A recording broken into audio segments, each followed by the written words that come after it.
everyone.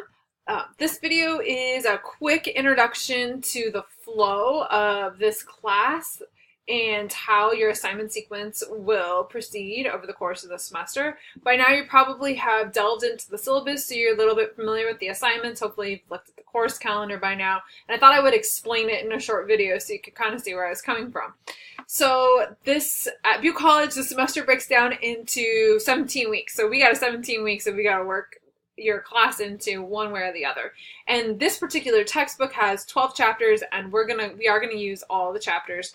So what I've done with this class is I've broken it down to where you're gonna have content weeks, and each one of the content weeks, so there's 12 content weeks total if you do the math. Each one of those content weeks, you're going to go through a module, a content-based module, with information that I'm adding to the class for you, videos, explanations, all kinds of different stuff. And then you will, of course, do the reading, the chapter reading that goes with that.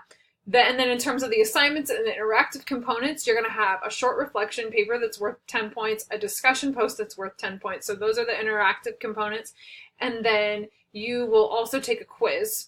Pretty standard stuff, right? Especially for an online class. So that's your content unit type week, and then you'll do 5 weeks of those, and then the next week will be a midterm week. So you'll take the midterm that week. That's what you're going to do. It's just like a slightly longer quiz, and then you'll go back to the content unit the next week. Oh, and the other thing in the midterm week, there's also I'm calling them research papers. You could think of them as homeworks. I had to give them a name basically, so I called them a research paper, but they're longer paper than the reflection papers, but they're not like huge long-term papers. They're just like, they're somewhere in between those two, 3 to 4 pages each. And so you'll turn in one of those during that midterm week, and then you'll also be taking the midterm. So it's a pretty good balance and pretty good flow of the amount of work that you're going to need to complete each week, and without having you so overloaded that you can't complete it. It should be really easily attainable. And I thought that a quick video about how to kind of think about the class would be useful for you. The due dates are always going to be the same, like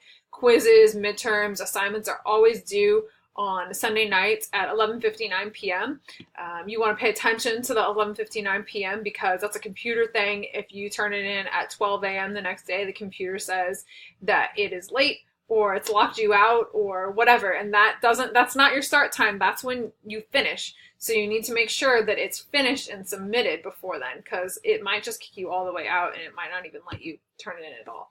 So plan your week around those things. Also go take a look at when the discussion posts are due, because you do have to do an initial post and then you have follow-up replies. So those are due on different days of the week, so you want to make sure that you're paying attention to that too.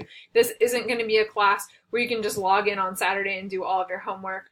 The math on that is kind of wrong, because you're supposed to do 9 hours a day, a week. 9 hours a week, 9 hours a day is crazy. 9 hours a week is a good amount. But you're going to have to log in a couple times a week. So kind of get yourself into a flow and get that idea into your, and figure out what works best for you. Okay, well, that's the end of this video.